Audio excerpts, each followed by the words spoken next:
Good morning everyone. मैं रश्मि सिंह आप सभी का आधार आईसीएस के यूट्यूब चैनल पर हार्दिक अभिनंदन करती हूँ।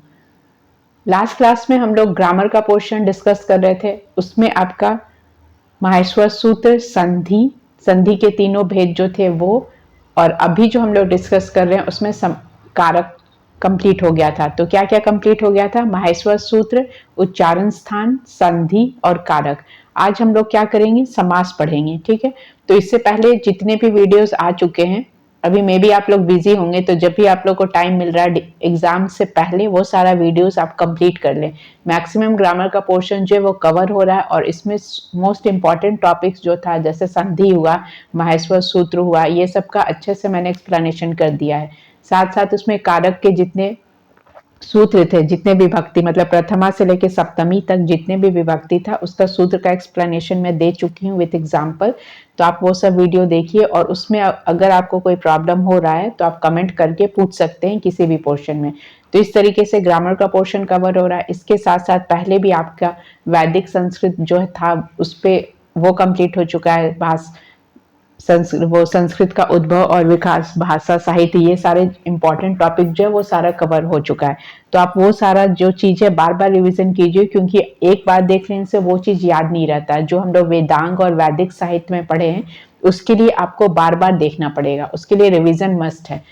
क्योंकि जितने भी आपके ब्राह्मण है, उपनिषद है, आरण्यक है, उसको बार बार देखिएगा तभी आपको ध्यान रहेगा, क्योंकि उसमें कितने कंडिकाएं हैं, कितने संहिताएं हैं, उसको देखना पड़ता है। नहीं तो क्वेश्चन सब्जेक्टिव तो है नहीं ना। ज्यादातर एग्जाम क्या होता था? सब्जेक्टिव एग्जाम में, और इसमें क्या ऑब्जेक्टिव है। तो ऑब्जेक्टिव के लिए आपको क्या है, जो भी पोर्शन आप पढ़ रहे हैं उसको बार बार रिविजन कीजिए। अगर आपने पहला चैप्टर ही किया है, या फिर आप शकुंतला या अभिज्ञान शाकुंतलम या मेघदूत ही पढ़ें, तो पूर्व मेघ के पूरे श्लोक को जो भी इम्पोर्टेंट है, मतलब जितने भी अभी तक के एग्जाम में आए गए हैं, तो वो सारा आप एक दो बार तो अच्छे से कीजिए, और बिफोर एग्जाम एक बार अच्छे से जो उससे बेस्ड जितने भी क्वेश्चन है वो सारे पढ़ के जाइए। ठीक है, तो आज हम लोग क्या पढ़ेंगे? समास पढ़ेंगे। समास का शाब्दिक अर्थ क्या होता है? इसको क्या कहा जाता है? संक्षेप। तो समास का शाब्दिक अर्थ क्या है? संक्षेप है। इसको अगर आप संस्कृत में बोले तो एकम पदी भाव समास। एकम पदी भाव समास मतलब इसका क्या हुआ? समास में कई पद मिलकर एक पद बन जाते हैं। एकम पदी भाव समास मतलब बहुत सारे पद जो होते हैं सब एक साथ मिलकर क्या हो जाते हैं? एक बन जाते हैं, और उसके जो भी विभक्ति चिन्ह होते हैं वो सब हट जाता है और एक पद बन जाते हैं। इसलिए इसको क्या बोला जाता है? एकम पदी भाव समास। समास शब्द में आप देखेंगे तो सम उपसर्ग लगता है। सम उपसर्ग पूर्वक अस धातु। इसमें धातु कौन सा लगता है? अगर आपसे पूछा जाए कि समास शब्द में कौन सा धातु है, तो समास शब्द में कौन सा धातु है? अस धातु है। और प्रत्यय कौन सा है? घय प्रत्यय है। तो ये आपको ध्यान रखना है। उपसर्ग कौन सा है? सम है, धातु अस है, और प्रत्यय क्या है? घय है। ये तीनों लगने पर समास शब्द निष्पन्न होता है, जिसका व्युत्पत्ति लभ्य अर्थ होता है समस्यते संक्षिप्तस्य अनेनेति समासः। अर्थात समास का सीधा अर्थ क्या होता है? संक्षेप। जो हम लोग हिंदी में बोल रहे हैं कि संक्षेप को, मतलब समास का शाब्दिक अर्थ होता है संक्षेप। ठीक है, उसको संस्कृत में क्या कहा जा रहा है? उसमें पहले अगर आपसे पूछा जाए कि समास शब्द में कौन सा उपसर्ग है, तो इसमें कौन सा उपसर्ग आ रहा है? सम उपसर्ग आ रहा है। समास में धातु कौन सा है? तो अस धातु है। और प्रत्यय कौन सा है? घय प्रत्यय है। तो ये इंपॉर्टेंट है, इसको आप याद रखिए। सम उपसर्ग, अस धातु और घय प्रत्यय लगने पर शब्द निष्पन्न क्या होता है? समास। ठीक है, समस्यस्ते संक्षिप्यते अनेनेति समास। अर्थात समास का सीधा अर्थ क्या होता है? संक्षेप करना। और इसको एकमपदी भाव समास भी बोलते हैं। अर्थात समास में कई पद मिलकर क्या हो जाता है? एक पद बन जाता है। ठीक है, उसके बाद आता है विग्रह शब्द। विग्रह शब्द से आप क्या समझते हैं? विग्रह का मतलब होता है समासिक शब्द या समास के द्वारा बने हुए शब्द के सभी प्रत्यय, सभी पदों को अपने मूल रूप में विभक्ति के साथ अलग अलग दिखलाना विग्रह कहलाता है। विग्रह हम लोग किसको कहते हैं?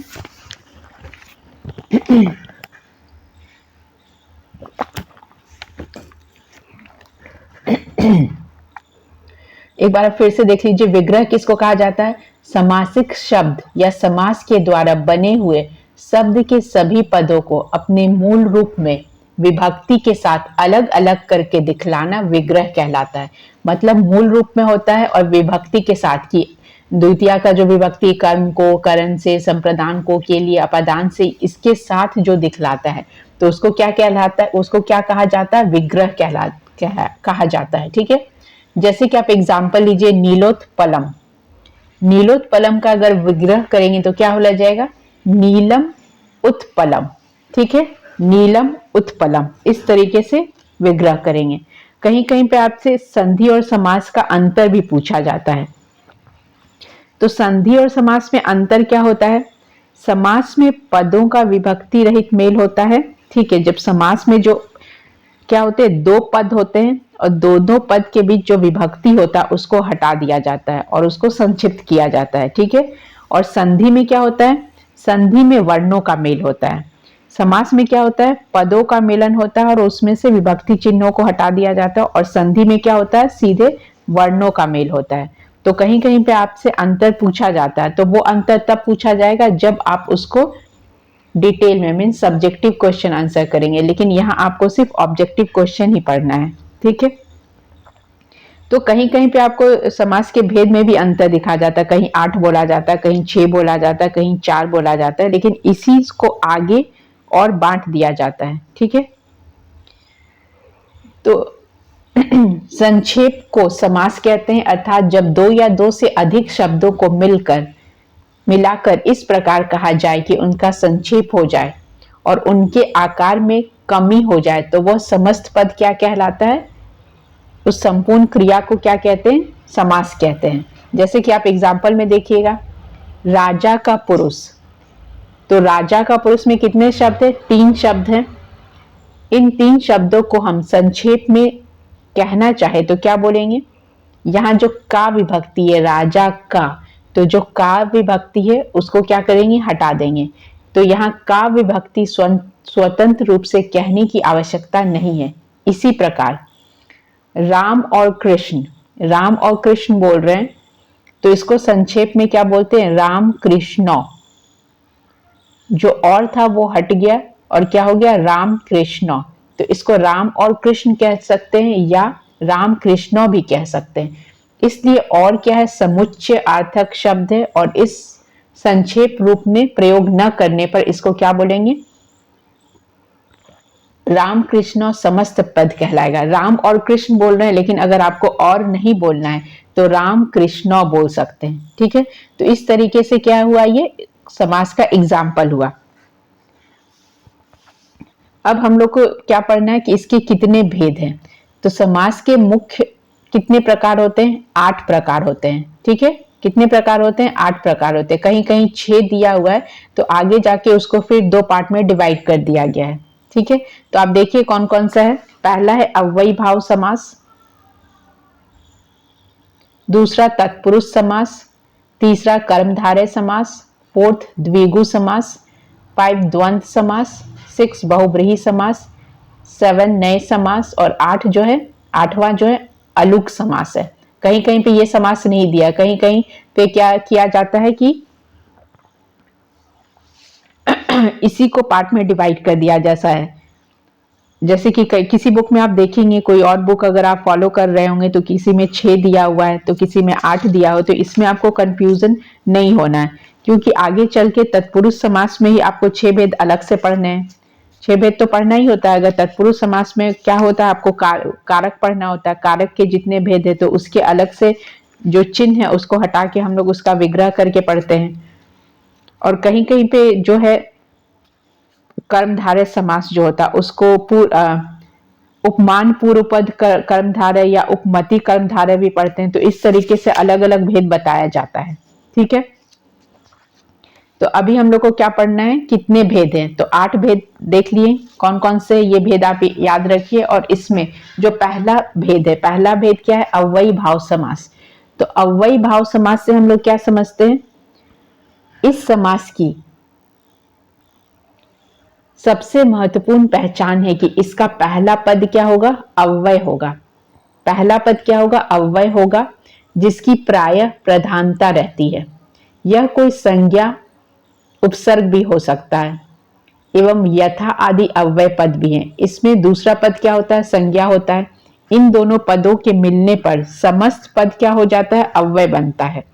इसका रूप कैसे चलता है, नपुंसकलिंग एक वचन में चलता है और इसके रूप नहीं चलते, मतलब इसका रूप नपुंसकलिंग है, वचन क्या है, एक वचन के समान है और इसके रूप क्या होते हैं, नहीं चलते हैं।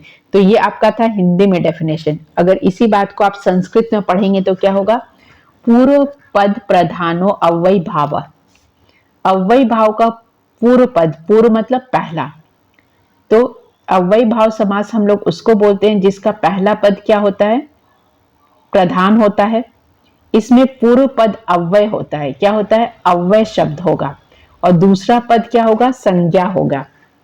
पूर्व पद अव्यय हो, तो जब पूर्व पद प्रधान होता है तो पूरा पद क्या हो जाएगा, विग्रह के बाद पूरा पद क्या हो जाएगा, अव्यय हो जाएगा, जो कीवलिंग या नपुंसकलिंग जो हम लोग बोलते हैं, नपुंसकलिंग में चलता है। जैसे प्रतिदिनम, यथा कालम, यथा शक्ति, ऐसे जो शब्द होते हैं वो क्या हो जाते हैं, अव्यय भाव समास कहलाते हैं। तो अव्यय भाव समास के पदों में निम्नलिखित परिवर्तन दिखाई देता है। जो भी अव्यय भाव समास होगा उसमें कौन सा परिवर्तन दिखाई देगा, समस्त पद क्या हो जाएगा, नपुंसकलिंग हो जाएगा और एक वचन में रहेगा, ये पहचान है उसका। प्रथम पद का अर्थ, जो प्रथम पद होगा उसकी प्रधानता होगी, और प्रथम पद क्या होगा, अव्यय होगा। तो ये आपको ध्यान रखना है, क्या क्या हो जाएगा। जब भी आप अव्यय भाव समास बोलेंगे तो इसका जो सूत्र है क्या है, पूर्व पदार्थ प्रधानो अव्यय भाव। जिस समासिक शब्द का पूर्व मतलब पहला जो पद है खंड प्रधान या अव्यय हो तो उसको क्या कहेंगे, अव्यय भाव समास कहेंगे। और उसके अलग अलग कुछ पहचान है, निम्नलिखित परिवर्तन। जब अव्यय भाव समास का जो पद होगा उसमें निम्नलिखित परिवर्तन दिखाई देगा, तो वो परिवर्तन आप देखेंगे तो आप पकड़ लेंगे कि ये कौन सा समास है, अव्यय भाव समास। ठीक है। समस्त पद क्या होगा, नपुंसकलिंग, नपुंसकलिंग होगा। समस्त पद का अर्थ जो है, समस्त पद अर्थ की प्रधानता होगी। प्रथम पद क्या होगा, अव्यय होगा, जितने जो भी प्रथम पद क्या होगा, अव्यय होगा। उत्तर पद दीर्घ स्वरांत रहता है, जो उत्तर पद हो, उत्तर मतलब बाद वाला जो होगा, पूर्व पद और उत्तर पद। जब भी आप समास पढ़ेंगे तो आपको पूर्व पद और उत्तर पद पता होना चाहिए। पूर्व मतलब पहला और उत्तर मतलब बाद वाला। तो उत्तर पद यदि दीर्घ स्वरांत रहता है तो उसे ह्रस्व स्वरांत कर देते हैं। अगर उत्तर पद में दीर्घ स्वर है मतलब दीर्घई या दीर्घऊ है तो उसमें उसका जब विग्रह हो जाएगा तो क्या हो जाएगा, ह्रस्व स्वर में कन्वर्ट हो जाएगा। ये सब चीज आपको ध्यान देना है, ठीक है। जैसे कि आप एग्जाम्पल सब देखिए, उप नदी, तो उप नदी लिखेंगे तो उसका स्पेलिंग इसमें जो दीर्घ था उसमें क्या हो जाएगा, ह्रस्व हो जाएगा। या फिर उपवधु, वधु भी आप लिखेंगे और जब इसका विग्रह हो जाएगा तो इससे मात्रा बदल जाएगा। तो ये सब क्या है, अव्यय भाव समास का पहचान है। इस तरीके से आपको पहचानना है। तो ये हम लोग ऊपर क्या पढ़ रहे थे, जो परिवर्तन पढ़ रहे थे। तो अभी परिवर्तन खत्म नहीं हुआ, इसमें और भी परिवर्तन है।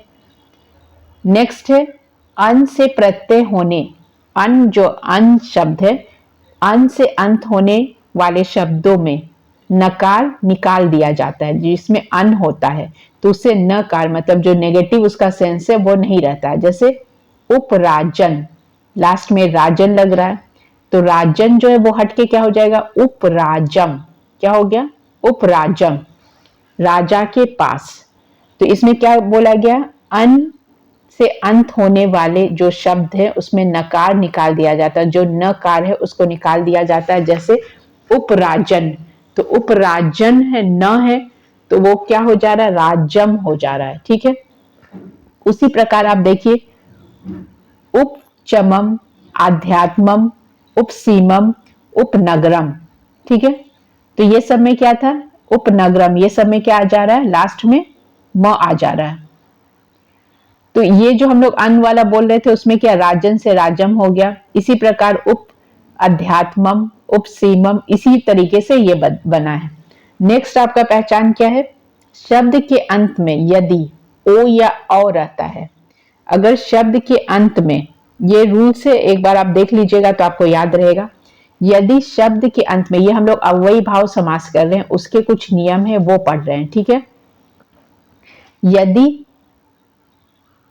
शब्द के अंत में ओ या औ रहता है तो उसे ऊ कर दिया जाता है। क्या कर दिया जाता है? ऊ कर दिया जाता है। जैसे आप शब्द देखिए, उप प्लस गो, शब्द क्या बन गया? उपगु। इसका अर्थ क्या हुआ? गाय के पास। तो ओ या औ था, उसका क्या बन गया? ऊ बन गया। वैसे ही दूसरा शब्द है उप प्लस नौ, उपनु, नाव के पास। हम लोग नाव शब्द किसके लिए बोलते हैं? नाव के लिए। तो उप प्लस नौ है, मतलब प्लस करके समझाया जा रहा है, तो क्या हो गया? उपनु, मतलब नाव के पास। उसी तरह उप प्लस गु है तो गांव के, गाय जो है, सॉरी गाय है जो है उसके पास। नेक्स्ट रूल देखिए, नेक्स्ट नियम आपका क्या है? पहले आपको याद रखना है कौन कौन से नियम थे। समस्त पद नपुंसकलिंग एक वचन में रहेगा, मतलब जो लिंग है उसका स्त्रीलिंग पुल्लिंग नपुंसकलिंग, जो फलम फलाने फलम फले फलानी पे चलता है वैसा ही रहेगा और एक वचन में रहेगा। दूसरा पहचान था, प्रथम पद का अर्थ जो है उसकी प्रधानता रहेगी, जो प्रथम पद है अर्थ में उसकी प्रधानता रहेगी। तीसरा नियम क्या था? प्रथम पद क्या होगा? अव्यय होगा, ठीक है। प्रथम पद क्या होगा? अव्ययी भाव समास में अव्यय ही रहेगा। चौथा है उत्तर पद यदि दीर्घ स्वरांत हो, अगर आपका उत्तर पद जो दूसरा वाला पद है वो दीर्घ स्वर का है तो वो किस में बदल जाएगा? ह्रस्व स्वर में बदल जाएगा, ठीक है। जैसे उपवधु का उपवधु हुआ। नेक्स्ट है अन से अंत होने वाले शब्दों से नकार निकाल दिया जाए, नकार निकाल दिया जाता है। जैसे उपराजन, तो क्या बन जाएगा? उपराजम। तो इस तरीके के शब्द कौन से हैं? अध्यात्मम, उपसमीपम, नगरम, ये सब हम लोग क्या डिस्कस कर रहे हैं? अव्ययी भाव समास कर रहे हैं। उसके बाद का नियम है, शब्द के अंत में यदि ओ या और है तो क्या हो जाएगा? ऊ हो जाएगा। जैसे उप गो, गो मतलब गाय, तो उसका विग्रह करके शब्द क्या बनेगा? उपगु। उसी तरीके से उप नौ है तो उपनु बनेगा, नाव के पास। उसके बाद नेक्स्ट नियम है इसका, हलंत शब्दों को प्रायः अकारांत बना दिया जाता है। जो भी हलंत शब्द है, जैसे जिस शब्द में हलंत है वो प्रायः क्या बन जाएंगे? अकारांत बना दिए जाएंगे। जैसे उपसरितम, ठीक है। तो इसमें आप क्या देखिए, उपसरित, जब हम लोग इसका, जैसे उपसरितम शब्द है उसका अगर विग्रह हो रहा है तो उप और सरित, सरित मतलब जो नदी की बात हम लोग कर रहे हैं, नदी तालाब जो हो रहा है, तो सरित जो है त, हलंत जो है उसका क्या हो जाएगा? हलंत शब्दों को प्रायः अकारांत बना दिया जाता है, तो वो जो हलंत वाला शब्द है क्या बन जाएगा? अकारांत बन जाएगा, उपसरितम में बदल जाएगा, ठीक है। नेक्स्ट नियम है, ये अव्यय भाव समास के नियम है जो आगे आप एग्जाम्पल में देखेंगे। आगे आप एग्जाम्पल आप देख रहे हैं, वो एग्जाम्पल के नियम मैं आपको बता रही हूं जो कि इंपॉर्टेंट है, आपको एक बार देखना पड़ेगा, ठीक है। नेक्स्ट इसका नियम है शरद पिशात। शरद पिशात क्या है? नदी है। अनस बैलगाड़ी, मनस उपना, इस किसको बोलते हैं? जूता को बोलते हैं। दिव स्वर्ग को बोलते हैं। हिमवत अनुडह बैल, दृश्य दृश्य या विष बनिया, चेतस चतुर त्यद तद यद कियत जर आदि। ये जो व्यंजन शब्दों के अंत में क्या हो जाता है? ये जो शब्द थे उसके अंत में क्या हो जाता है? अ जुट जाता है। कौन कौन से शब्द? ये सब अव्यय भाव पहचानने के तरीके हैं, आपको शब्द याद रखना है। कौन कौन सा? शरद, पिपाश, अनस, मनस, उपना, दिव, हिमवत, अनुडह, दिश, दृश्य, विष, चेतस, चतुर, त्यद, तद, यद, कियत। ये जो इतने सारे शब्द मैंने बोला उसके आगे ये जो शब्द है, ठीक है, इस शब्द के व्यंजन शब्दों के अंत में क्या जुटता है? हमेशा अ जुटता है। जैसे कि उपजरम, आपने पढ़ा भी जर, तो उसके आगे क्या लग गया, अ लग जाएगा। ये क्या है, एक सूत्र है। या फिर मनस है तो अमनस, उपना है तो अ लग जाएगा, सबके आगे क्या जुट जाएगा, अ लग जाएगा। नेक्स्ट नियम देखिए, नेक्स्ट है आपका, निम्नलिखित शब्द में से विकल्प के अ जो टच प्रत्यय है, अ लगता है, जैसे उपनदम, तो उपनदम का क्या हो जाएगा, उपनदी। ये सारे कितने हैं, अव्ययी भाव समास है। जैसे उप समीधम तो क्या हो जाएगा, उपसित। ठीक है, ये आपका अव्यय भाव समास पहचानने का क्या था, नियम था। अब एक सूत्र है, वो भी आप देख लीजिए, अव्यय भाव समास का सूत्र क्या है। जैसे कि आप इसमें एग्जाम्पल देख रहे हैं, यथा कामम, तो इसका विग्रह करके क्या हुआ, कामम अनति क्रम में। नेक्स्ट है उपगमगम, गंगाया समीपम, तो उप शब्द है, कौन कौन सा शब्द आया, यथा, उप। उसी तरीके से नेक्स्ट है निर्मक्षिकम, मक्षिकाणाम अभाव, तो इसमें क्या लगा है, नि उपसर्ग है। नेक्स्ट है अनुरूपम, रूपस्य योग्यम, तो इसमें अनुपसर्ग है।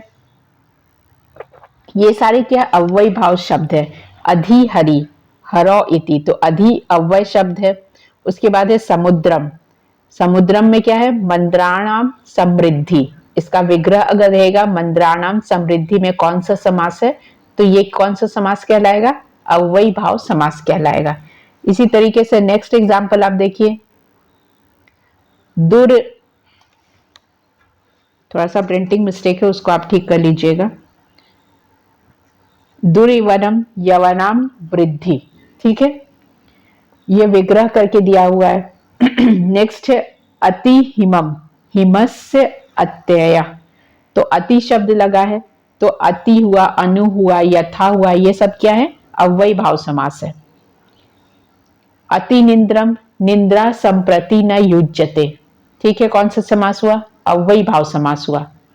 नेक्स्ट है अणु विष्णु, विष्णु पश्चात, विष्णु पश्चात, कौन सा समास हो गया इसमें, अगर दिया रहेगा विष्णु पश्चात में, विष्णु पश्चात में कौन सा समास है, तो अव्ययी भाव समास है।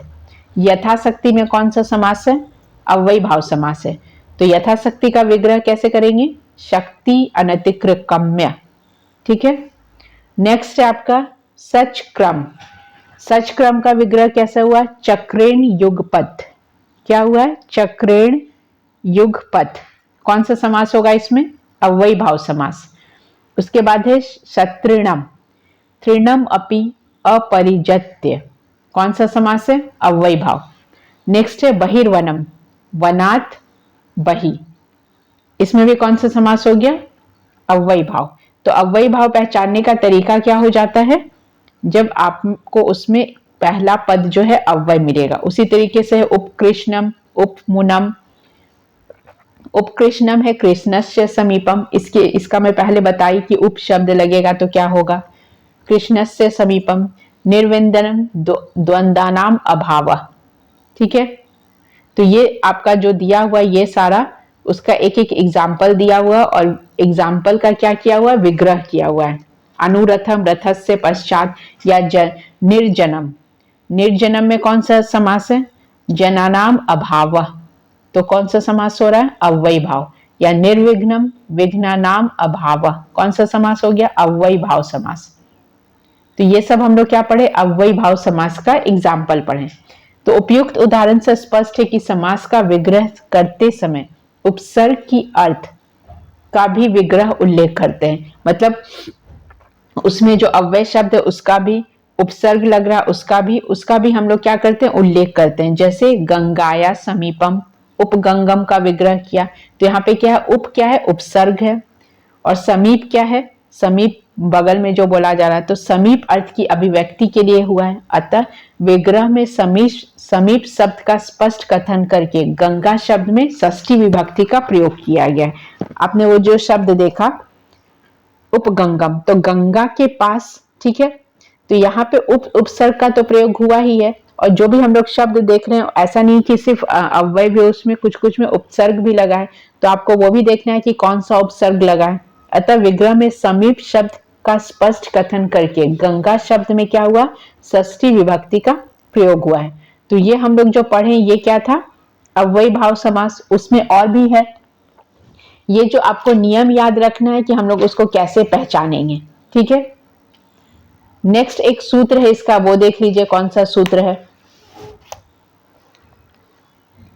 जैसे अव्यय, अगर आपको सूत्र याद रहता है तो अच्छा है, नहीं तो फिर आप इसको तोड़ तोड़ कर भी याद कर सकते हैं।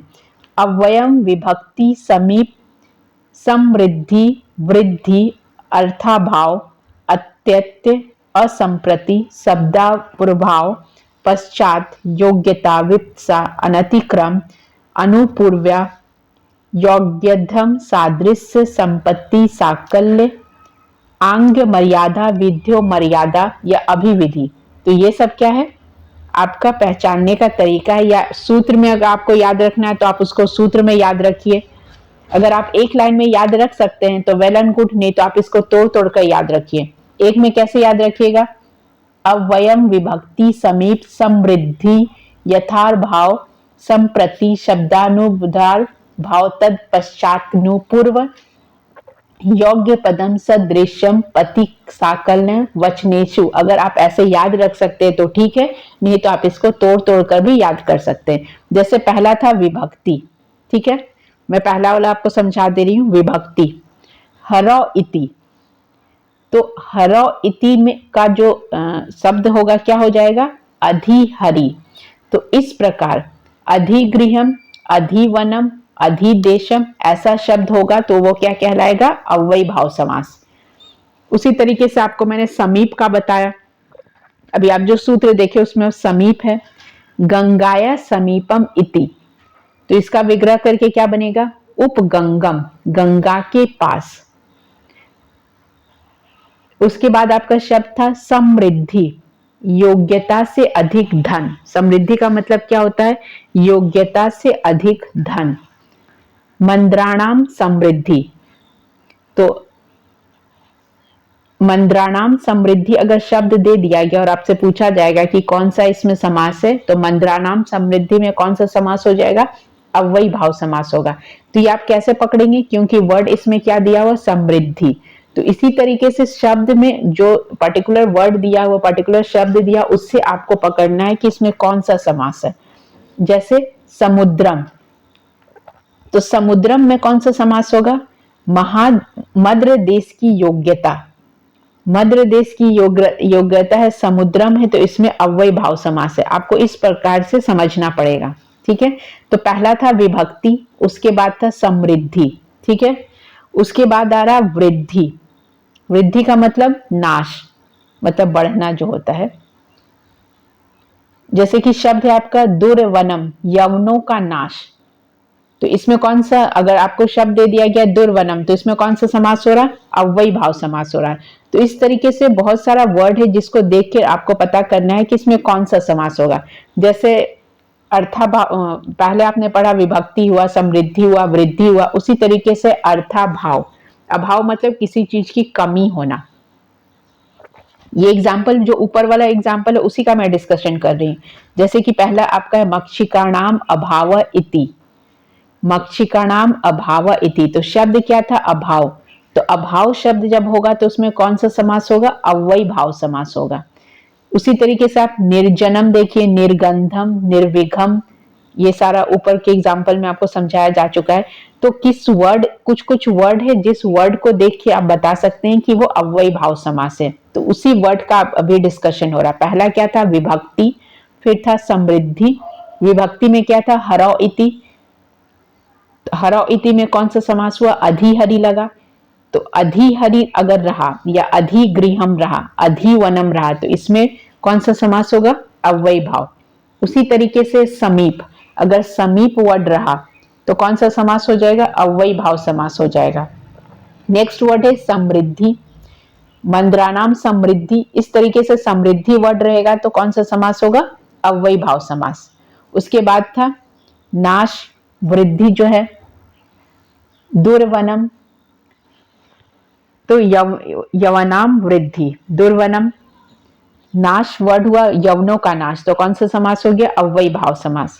उसी प्रकार से आता है अर्थाभाव, मक्षिकानाम अभाव इति। निर्मक्षिकम, तो जो ऐसा वर्ड है जैसे निर्जनम, निर्गंधम, निर्विघम, तो ये सब में कौन सा समास हो जाएगा? अव्ययी भाव।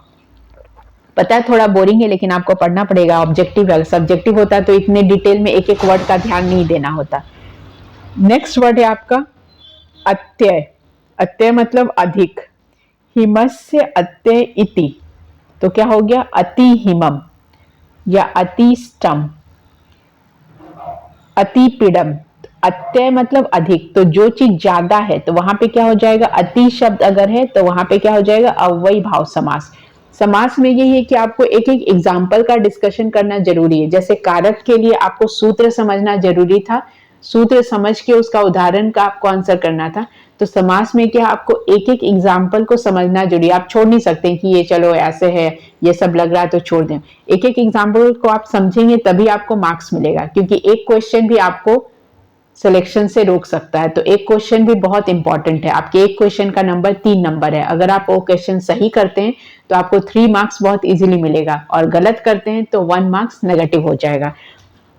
तो आप जो इंपॉर्टेंट टॉपिक है जैसे कारक हुआ, समास हुआ, संधि हुआ, इसको इग्नोर नहीं कर सकते। इसको आपको डीपली पढ़ना ही पड़ेगा, क्योंकि क्वेश्चन इसी से आ रहा है। मैक्सिमम क्वेश्चन तो ऐसे ही होंगे कि 40, अगर आपका 100 नंबर ऑफ क्वेश्चन 100 है तो 40 क्वेश्चन तो ग्रामर से मानकर चलिए कि ग्रामर से आएगा ही आएगा। और उसमें जो समास, कारक, संधि है, ये सब बहुत इंपॉर्टेंट है। तो हम लोग क्या डिस्कस कर रहे थे? अत्यय। अत्यय मतलब अधिक। अति हिमम, अति कष्टम, अति पीडम, इसमें क्या हो जाएगा? अव्ययी भाव समास। नेक्स्ट आता है असंप्रति। असंप्रति का मतलब क्या होता है?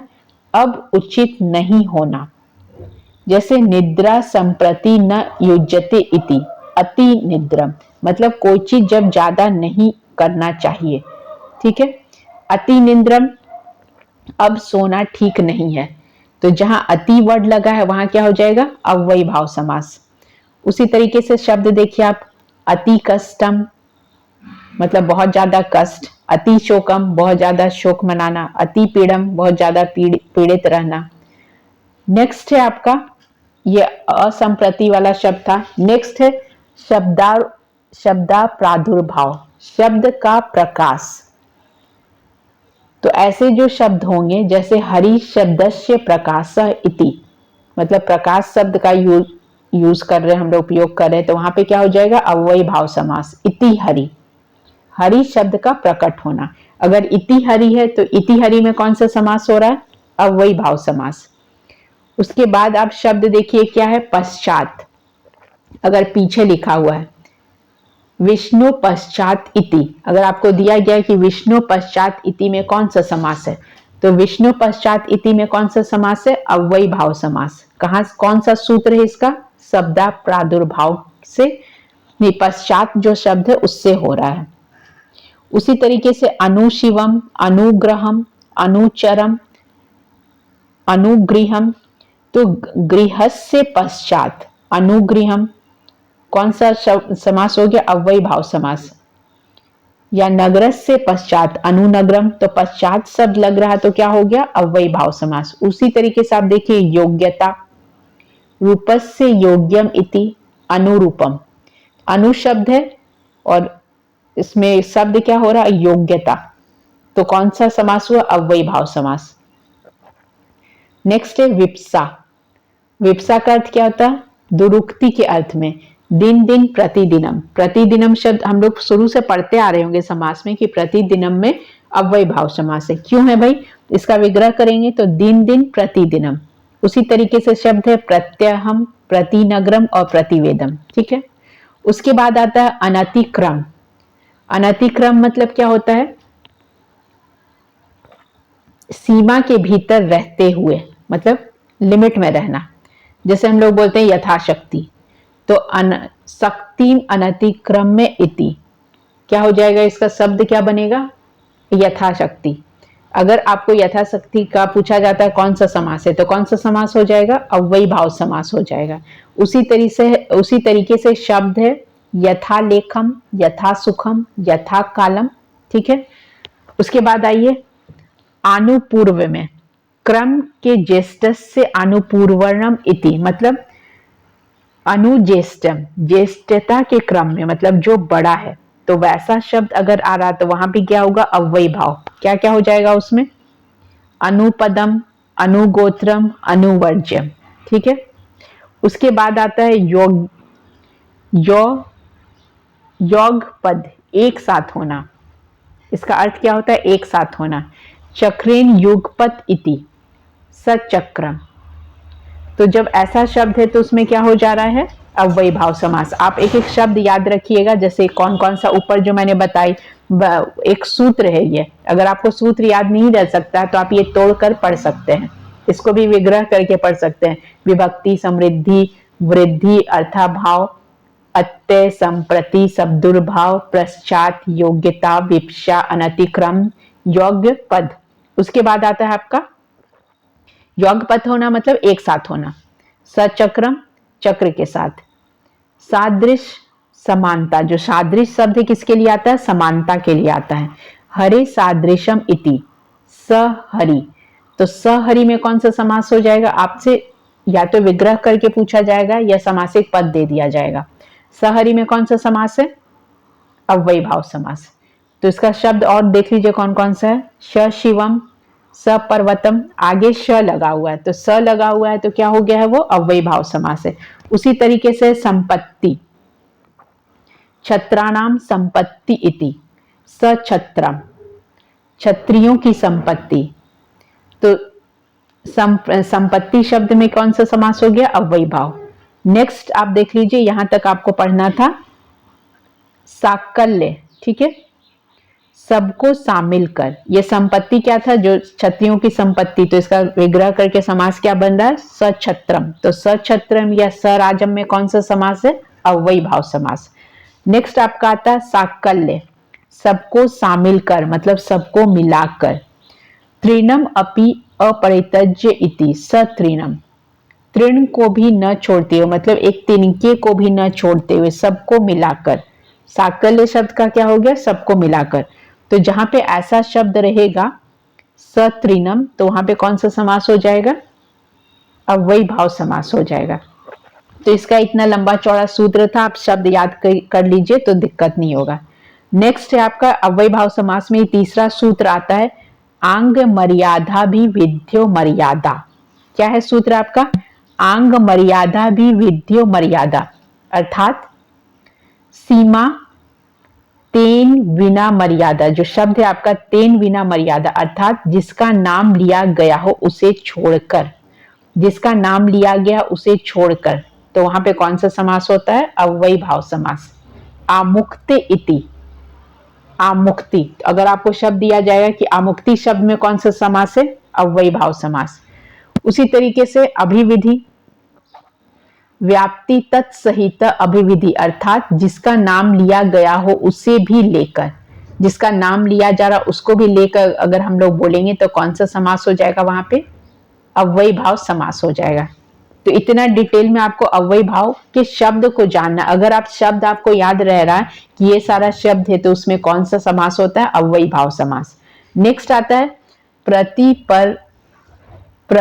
पर समूनभ्यो अक्षण, मतलब कुछ शब्द है जैसे प्रति हुआ, पर हुआ, सम हुआ, अणु हुआ। तो ये सब जब जहां भी ये सब शब्द होते हैं तो वहां पे कौन सा समास होता है, अव्ययी भाव। कौन कौन सा शब्द हो गया, प्रति, सम, पर, अनु। जैसे प्रत्यक्षम, अक्षण प्रति, आंख के सामने, तो प्रति शब्द से प्रत्यक्षम बना, तो कौन सा समास हो गया, अव्ययी भाव। उसी तरीके से देखिए सम, अक्षण सम, मतलब आंखों के सामने, समक्षम। जैसे हम लोग अगर बोलेंगे समक्षम शब्द में कौन सा समास है, तो अव्ययी भाव समास है। क्यों, आप विग्रह कीजिए, अक्षण समम, अव्ययी भाव समास। प्रत्यक्षम में अगर आपसे पूछा जाए तो अक्षण प्रति, अव्ययी भाव समास। उसी तरीके से आप पर देखिए, तो ये जो शब्द है प्रति, सम, पर, अनु, ये सब शब्द में अक्षण है अगर, तो उसमें कौन सा समास हो जाएगा, अव्ययी भाव समास। जैसे अक्षण परम, परोक्षम, मतलब आंखों से दूर, आंखों से दूर है परोक्षम। अणु, अक्ष अणु, अन्वेक्षम। तो ये जो शब्द है प्रति, सम, पर, अनु, ये सब अगर शब्द रहे तो कौन सा समास होता है? अव्ययी भाव समास होता है। ठीक है, तो इतना डिटेल में आपको अव्ययी भाव समास मैंने बता दिया, एक एक सूत्र, और ये इंपॉर्टेंट है। आपको शब्द देकर पूछा जा सकता है कि इसमें कौन सा समास है।